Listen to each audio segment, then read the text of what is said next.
ଜାଗା ଚେଞ୍ଜ ଆମେ ପୁରା ସବୁବେଳେ ଫେରୁଛୁ ପୁରା କଣ ଆସୁନାହାନ୍ତି ନା କଣ ମାନେ 50 ଟଙ୍କାରେ ଗୋଟେ ପ୍ଲେଟ୍ ଫୁଲ୍ ପ୍ଲେଟ୍ ଯାହାକି 2 ଜଣ ମଣିଷ ଖାଇବେ।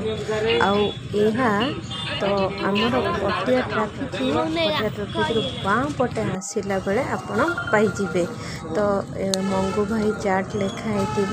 ତ ଆଙ୍କର ଆମେ ବି କାଲି ଯେତେବେଳେ ଯାଇ ଚାଟ୍ ଖାଇବାକୁ ଗଲୁ ଆଙ୍କର ପାଇଲୁନି କାହିଁକିନା ଜାଗା ଚେଞ୍ଜ କରିଦେଇଛନ୍ତି। ଆଉ ତ ଆଙ୍କର ଠେଲା ଗାଡ଼ି ଥିଲା ଏବେ ଗାଡ଼ି କରି ଆଣୁଛନ୍ତି। ତ ସେଥିପାଇଁ ଆମକୁ ବି କାଲି ପ୍ରୋବ୍ଲେମ୍ ହେଲା ଜାଗା ଦେଖି ପାଇଲୁନି। ତାପରେ ଆମେ ଖୋଜି ଯାଇ ପାଇଲା ପରେ ପଟିଆ ଟ୍ରାଫିକରୁ ବାଁ ପଟେ ଆସିବେ ଆଉ ଇନ୍ଫୋସିଟି ରୋଡ଼ ଡାହାଣ ପଟେ ଆସିବେ।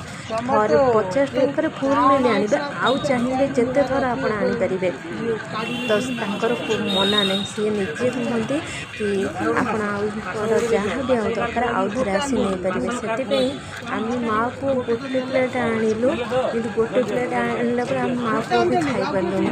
ଆଉ ଏଥିପାଇଁ ମୁଁ ସମସ୍ତଙ୍କୁ କହୁଛି ଆପଣମାନେ ଯେତେ ବି ପଟିଆ ଆସୁଛନ୍ତି ପଟିଆ ଟ୍ରାଫିକରୁ ବାଁ ପଟେ ଆସିଲା ବେଳେ ଆପଣ ଯେଉଁ ଅଛି କ୍ରାଇଷ୍ଟାଲ ଯେଉଁ ହୋଟେଲ ଅଛି ସେଇ ହୋଟେଲରେ ଜଷ୍ଟ 100 ମିଟର ଭିତରେ ଆସିଲେ ଆପଣ ପାଇଯିବେ ଏଇ ଚାଟ୍ ଦୋକାନଟି।